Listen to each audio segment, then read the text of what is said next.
Is Harry Kane good value at 10.5 mil?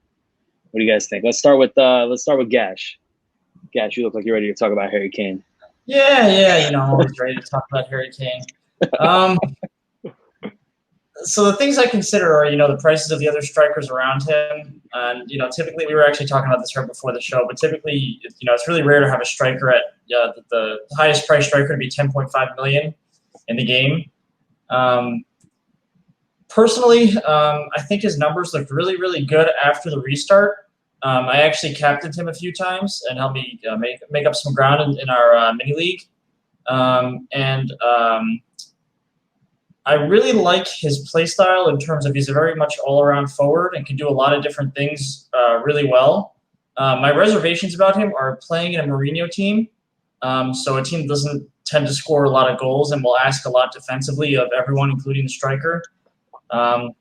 So I honestly, he was in my kind of initial considerations and made it to the second round, but I kind of, died off on him in order to spend more money on the midfield.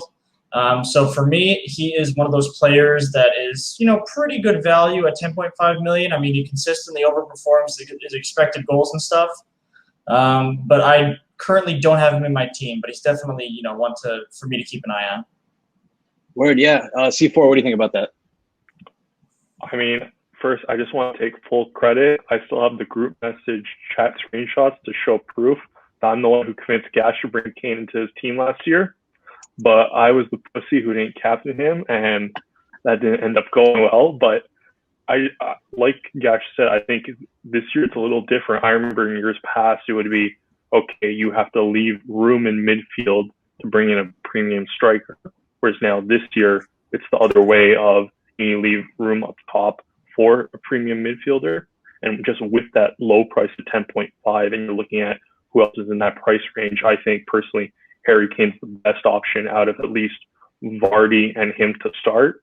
I want to see what happens with Aguero there. Maybe if he's actually playing the full 90 under Pep, or if Jesus gets a bigger role this year. I think in terms of premium strikers who are all undervalued this year, he's the best option there. Yeah, a lot of people predicting that Jesus is going to be eased into the team a bit more. So, yeah, Taz, what do you think about Harry Kane?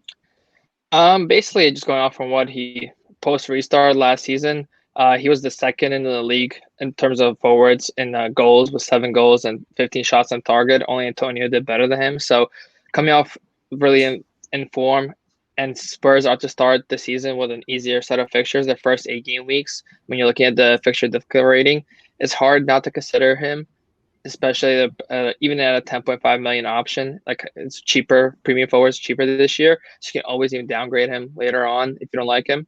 But yeah, I would definitely consider starting him with that Spurs. The way the Spurs finished, not even Spurs, but the way he finished last season, and such a short time turnaround for this season. Yeah, all right. Makes sense.